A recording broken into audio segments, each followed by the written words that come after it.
Mabrika. Welcome, Soul Tribe, to this episode of Deep Soul Awakenings. Get ready to step into a place of visibility where your heart and intuition are your guides.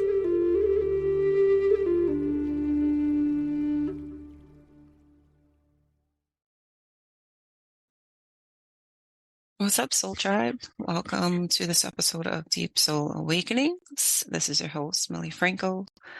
Hi, everyone. I've missed you all so much. I know that it's been a while, but I am actually not working right now. I'm home with my boys, and I actually was able to go on a vacation, my first solo vacation to New Mexico and Colorado.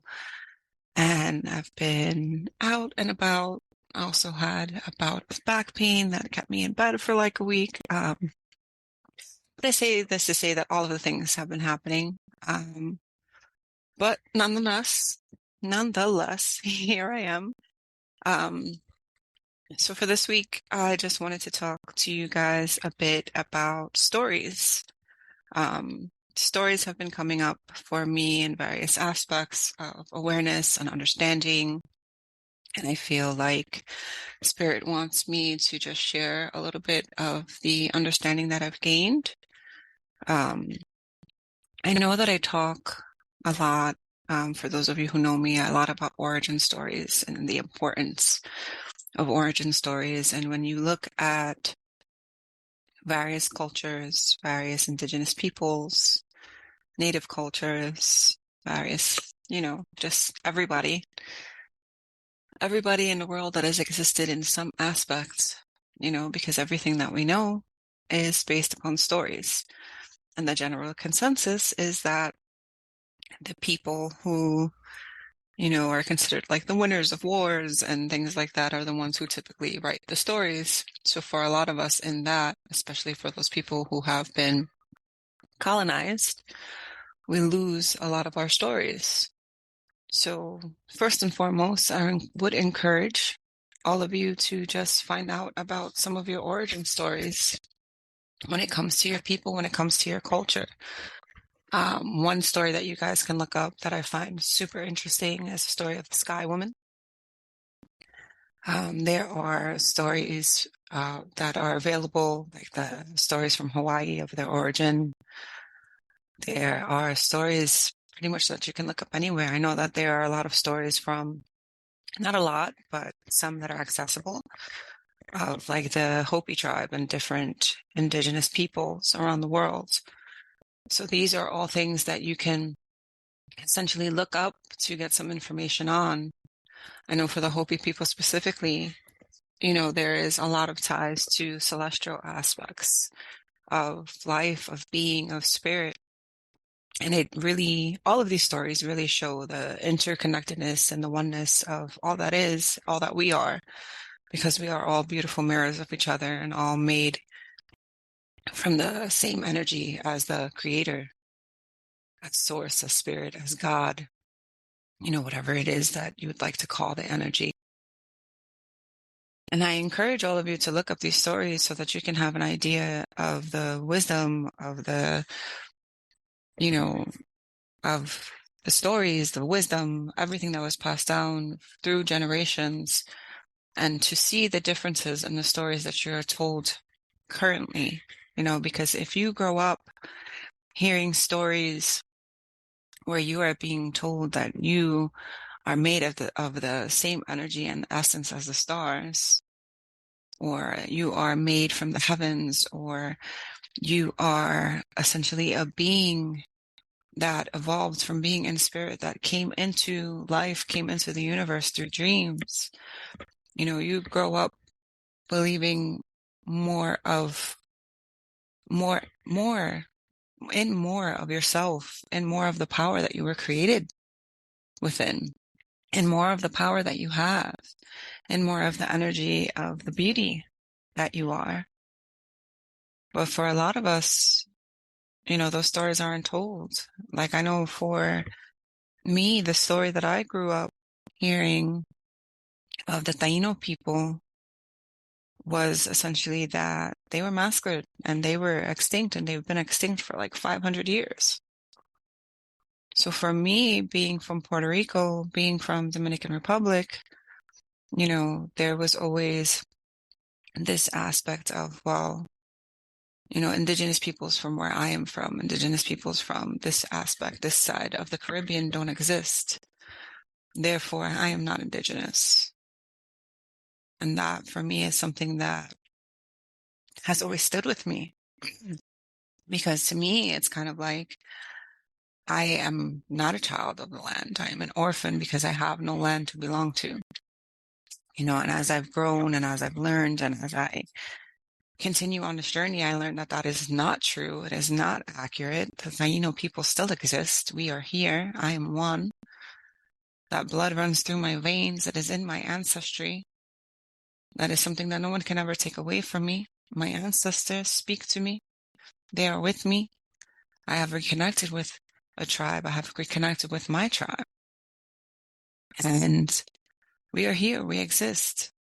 And there is so much more empowerment in it for me to know that I do have these ancestors, that I am part of this group, part of these people who are connected to the land of Puerto Rico, who are connected to the land of Dominican Republic,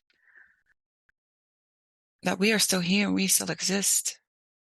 And no matter what anyone says, we were never extinct. We overcame. We figured out how to survive because we are strong.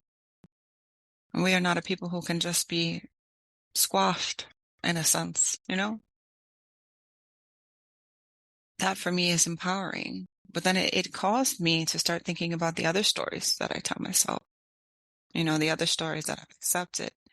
And something that I've realized and that I've noticed recently is that when it comes to the different things that we are going through in life, we always ask people about their experience. We always ask others for their story, especially when we are in relationships that aren't necessarily going well, when we are dealing with court systems, when we are facing experiences of addiction, when we are experiencing things of sickness.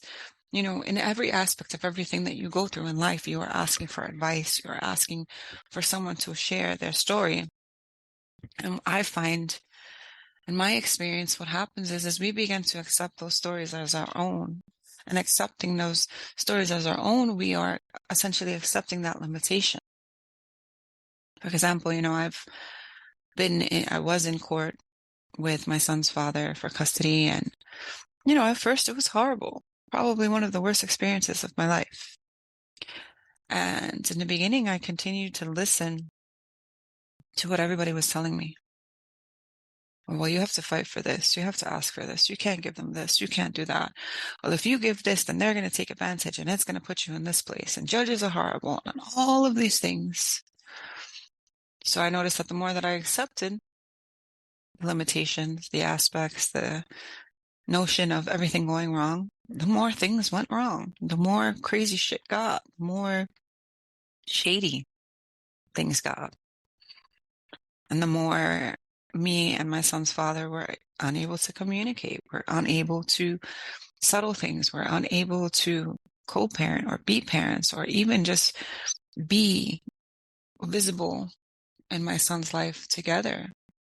Which in all reality, when it comes to kids, a lot of times, it matters that their parents are not together. But what I've noticed that matters is being able to be with both parents together and experience things with both parents together. Because that for them is this moment of like just happiness and knowing that there's two people there that love them and would do anything for them. And there was this one moment where one day I was sick of accepting stories of the way that people told me. And I decided to have an open conversation with him. And, we were able to settle things and we were able to do things on our own accord together through communication. And we settled court. But at the end of the day, I think we both realized that court was never really necessary as long as we were able to communicate. But for as long as we allowed ourselves to accept and take the stories of others, we were going to be living somebody else's life. We weren't going to decide or create the lives that we wanted to live, because those weren't our stories. And this all really got me into thinking of the stories that we accept that other people tell us about ourselves, you know? Because, for example, if you're someone who is recovering from addiction and you've been clean for years, a lot of times people will still judge you based on the story that they've created about you from when you were actively using. And that will be the judgment that they have about you for the rest of your life. Because they choose to see you in that way, a lot of times you will struggle and begin to see yourself in that way as well. But in reality, you are no longer that person who was using. You are someone who has been clean for 10 years. So why does someone get to come and tell you that you are, this specific person, this iteration, this concept that they've developed in their head? Why do they get to come and tell you that that's right and that that's a fact, instead of you deciding who you are and creating and becoming and transforming into this person that you want to be? Because you can. I am a person who was completely different than I was 10 years ago, 2 years ago, even a year ago. And that's because I decided one day that I wasn't going to accept what people were telling me that I am, or that I was, or who I'm going to become, or who I can be. I decided that I was going to decide that for myself. And then in thinking further about all of this, I started thinking of, okay, well, what are the stories that I've allowed myself to take on, that I've accepted as my own, when it comes to success, when it comes to love, when it comes to being a mother, when it comes to being a friend, when it comes to being a woman? And I realized that in so many aspects of my life, I was living according to stories that people had told me that I had accepted. And in terms of success, success in my family, in the way that I was raised, was, being in an office job and making like 40, 50, $60,000 a year was successful. As I started growing, that number grew, and then I remember at one point when I was in college, my main goal in life, where I thought that I would have made it completely, was being in a job, being a director of some type of organization where I was making $100,000 a year. That to me was success. That to me meant that I had made it. And thinking about it now, and being in that life and experiencing that life and almost being at my goal, I realized that that is not success to me. That I was never happy there. I never wanted to be there. I honestly don't want to be cooped up in an office all day either, working towards someone else's goal, attempting to use my voice and being shut down because it is not the voice that they want to hear. Now I realize that success for me means being at a job, doing something that feeds my spirit, that feeds my soul, that is considered to be work, because we've assigned that word work to the things that we do to obtain the energy of money. But to me, it wouldn't feel like work, because it would be something that I would do for free. And it's something to me that I can do from anywhere, so that I can move freely, but still be able to bring my energy, my ripple effect into whatever place or community I am in. Because in terms of success, that's what I think of. Success for me is bringing a specific energy to a specific place and having that energy ripple within that community, ripple within that space, ripple in a way that brings more beauty, that brings more love. Because to me, I'm from my heart space. Love is everything. Love will get you everywhere. And I know that there are so many different meanings of love to so many people. And, if you ask somebody what love is, you'll get a different answer depending on the experiences that they've experienced, depending on the stories that they have been told. Because words have been already assigned meaning. We've already accepted the story of whatever that word means.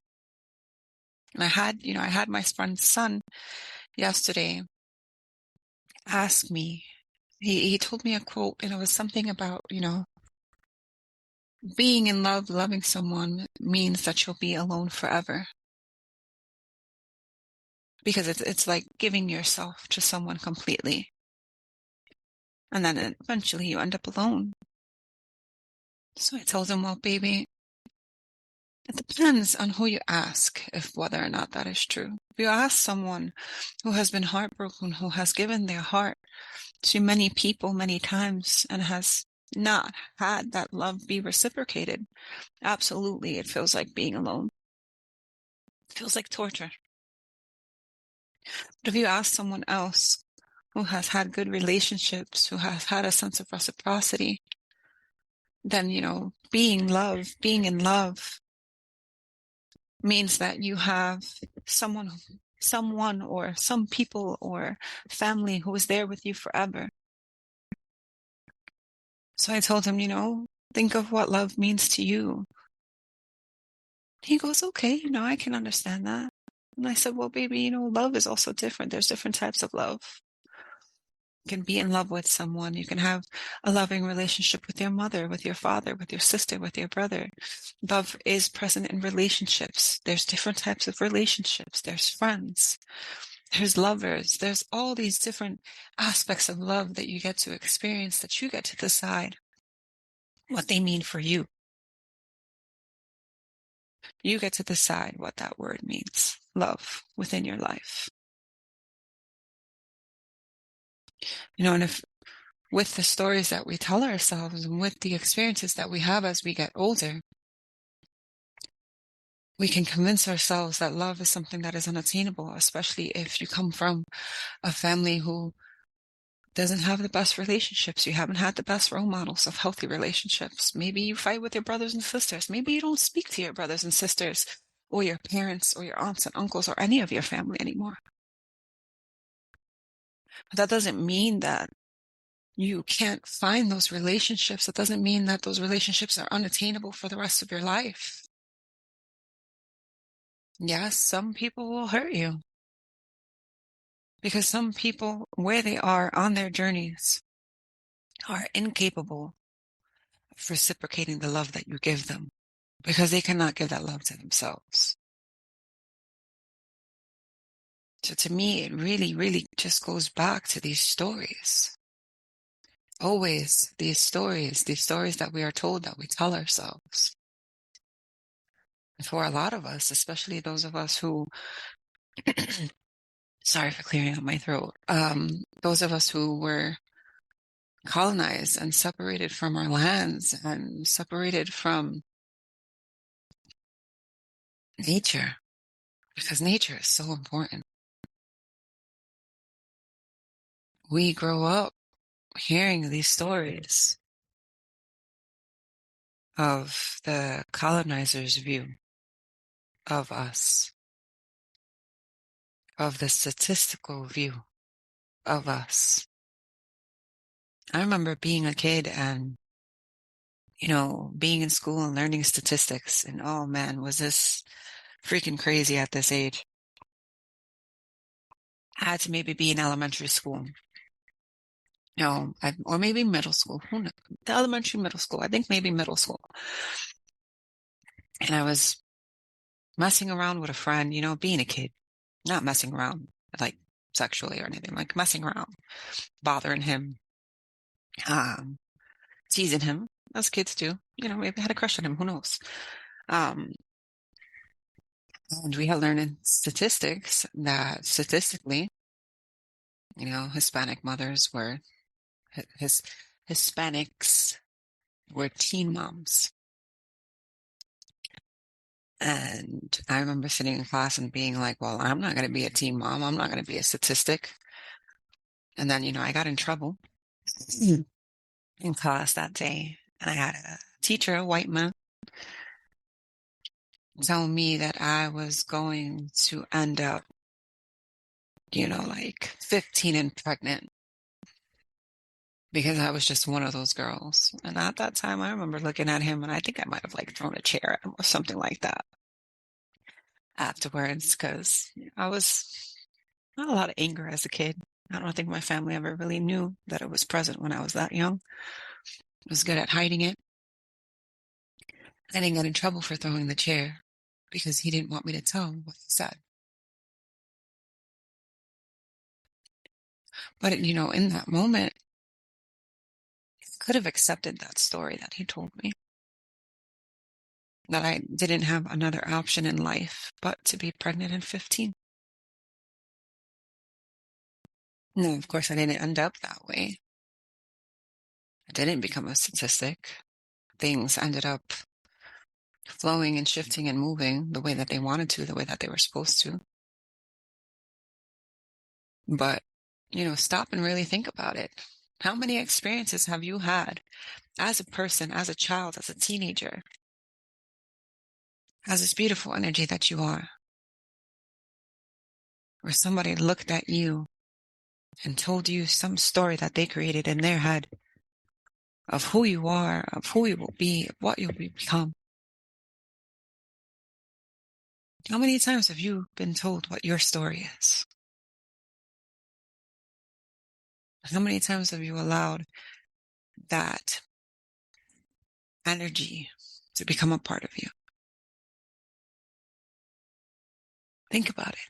In every aspect of your life, how many times have you been influenced by someone else's story of you?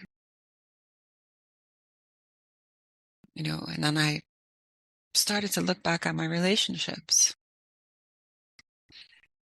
the role models of relationships that I had, the aspects of relationships that I learned in my family dynamic, the relationships that my friends had. And, I started to realize that there was this story that I had accepted of the kinds of men, the kinds of people that I should be with. Because as a woman, I should be happy and I should be lucky if a man showed interest in me and wanted to be with me. So I accepted that story because that was kind of the experience that I had. A man could do whatever he wanted to do, but as a woman, it was my job to stand by that man no matter what he did, no matter if he did it again. And at some point, I decided that that wasn't a story that I wanted to accept anymore, so I decided to create my own. And as I decided to solidify, well, not solidify, that's the wrong word, when I decided to be the creator, set a standard, set a boundary of the type of men that I wanted to attract, I noticed that within my life, that whole dynamic started to shift and I started attracting different men who were no longer broken, who no longer had mommy issues, who were able to reciprocate love, affection, communication in a way that mirrored my own ability.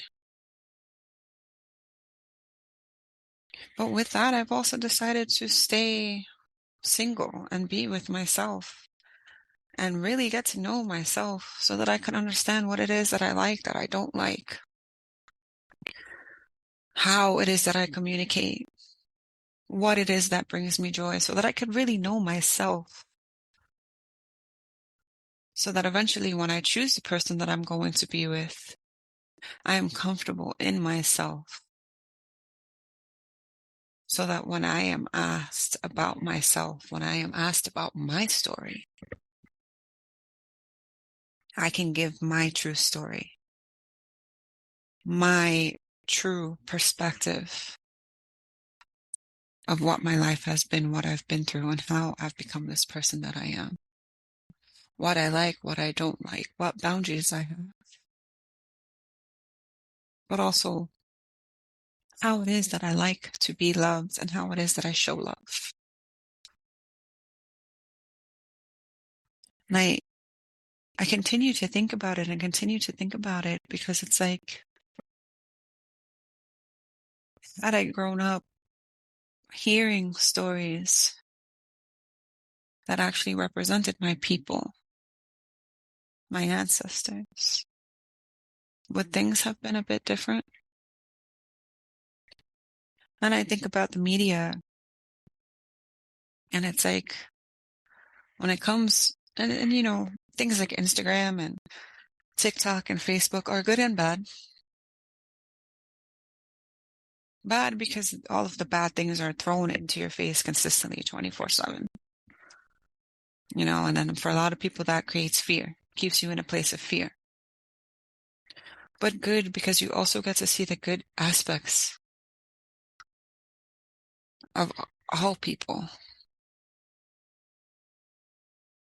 For me, something that I love when I'm on social media is I follow a lot of Indigenous people, a lot of different pages that showcase artwork, that showcase song, dancing, you know, wisdom, wisdom from the elders, wisdom from leaders. And by leaders, I mean Indigenous leaders, tribal leaders,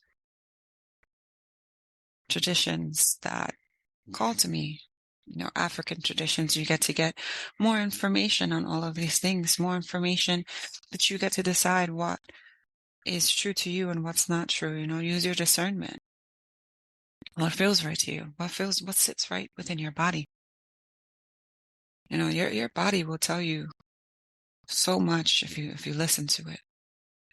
But we're taught to ignore our bodies, to ignore our feelings and stay in our heads. But your head can be such a space that takes you so much deeper into these created stories that you can get lost. And I watch all of these pages and I am conscious of what I am consuming. And I find myself to be happier.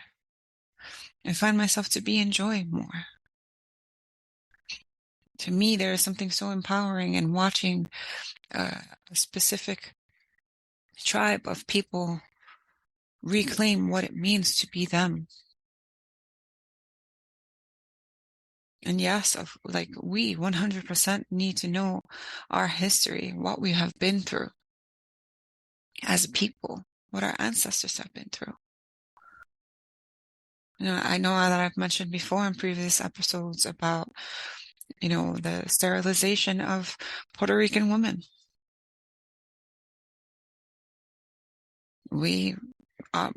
Some of my ancestors were sterilized. Some lineages were cut short because of it. But here I am. Here a lot of you are. Still here, still living, still breathing. So it's important. It's so important what you tell yourself. It's so important what you allow to be your story.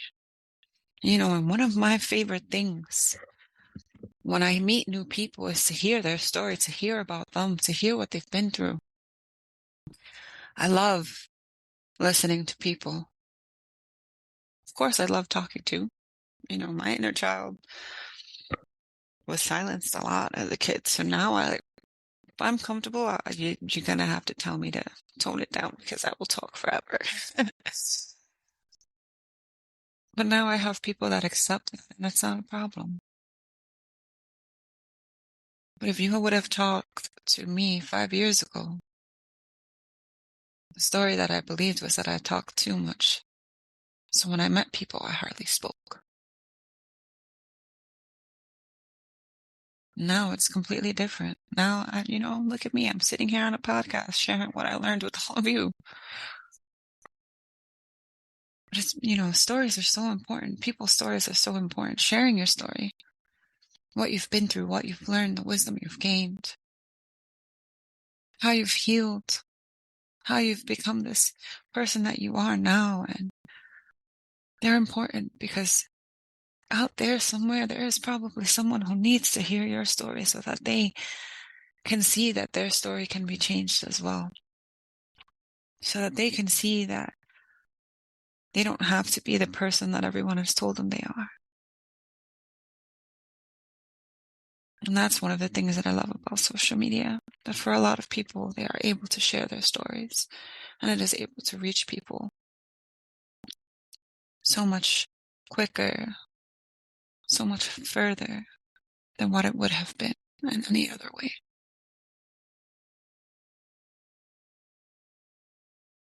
For me, my story is now that I've decided that my path is one of reclaiming my indigeneity, one of connecting with my ancestors, one of honoring my ancestors, reconnecting with nature, being with Pachamama, being with Gaia, being with the earth, loving her creatures, talking to the trees, listening to their whispers, watching how the birds talk to me, connecting with the earth, grounding deeply in her, within her, in her energy.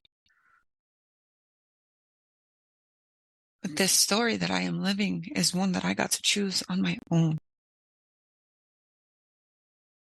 Because if I would have chose the story that I was told that I was supposed to have, then I would probably be sitting here in an unhealthy relationship full of depression, more than likely suicidal thoughts. Because I have noticed in my experience that when you are unhappy, that energy has a way of seeping into your thoughts. Which is why I always say, for those of you who are clairaudient, it's really going to be important for you to learn what your voice sounds like, to discern what is your voice and what is not. Because energy is real. And there are all different types of energies in this world. And it's up to you to choose which one you give power, to choose which story you will listen to. So I urge all of you to sit with yourself and decide, what is my story?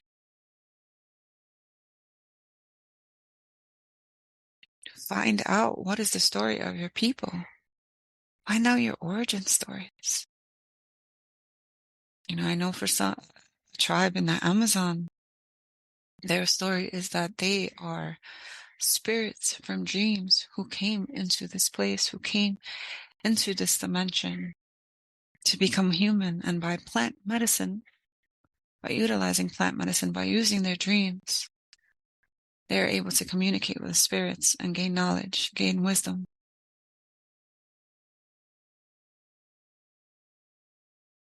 And the story of the Sky Woman, they originated from the heavens. They originated from the sky. There are other stories that say that we originated from the cosmos.